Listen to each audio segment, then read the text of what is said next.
Loan term ఎక్కువ సంవత్సరాలు ఉంటే మంచిదా, తక్కువ టర్మ్ ఉంటే మంచిదా? అసలు ఆర్థిక నిపుణులు ఏం చెప్తున్నారో ఒకసారి తెలుసుకుందాం. సిబిల్ స్కోర్ ఆధారంగా ప్రైవేటు ఉద్యోగులైనా ప్రభుత్వ ఉద్యోగులైనా లోన్లు ఇచ్చేందుకు బ్యాంకులు ముందుకొస్తాయి. సిబిల్ స్కోర్ను బట్టే వడ్డీ కూడా ఉంటుంది. మంచి సిబిల్ స్కోర్ ఉంటే వడ్డీ తగ్గే ఛాన్స్ కూడా ఉంది. సిబిల్ స్కోర్ బాగా లేకపోతే మాత్రం వడ్డీ రేటు ఎక్కువగా ఉండే ఛాన్స్ ఉంది. ఇకపోతే హోమ్ లోన్ ఎక్కువ కాలం ఉంటే మంచిదా, తక్కువ కాలం ఉంటే మంచిదా అనే చర్చకు సంబంధించి రుణగ్రహీత ఆదాయాన్ని బట్టి దీన్ని ఎంపిక చేసుకోవచ్చు. ఎక్కువ ఈఎంఐ పే చేసే ఆర్థిక స్తోమత ఉంటే తక్కువ కాలం లోన్ టర్మ్ను పెట్టుకోవచ్చు. తక్కువ ఈఎంఐతో ఎక్కువ టర్మ్ను తీసుకోవచ్చు.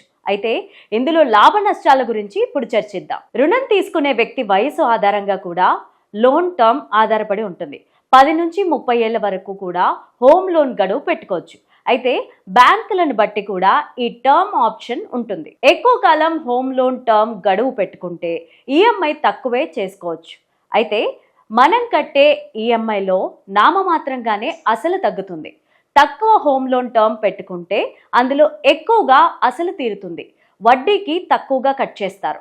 దీంతో ప్రిన్సిపల్ రుణం తగ్గుతుంది. ఇది లోన్ తీసుకున్న వారికి ఒక రకంగా ఉపశమనమే. తక్కువ టర్మ్ ఉంటేనే ఉపయోగకరమని నిపుణులు సూచిస్తున్నారు. అయితే ఇందుకు లోన్ తీసుకున్న వారి ఆర్థిక స్తోమత కూడా సహకరించాలి.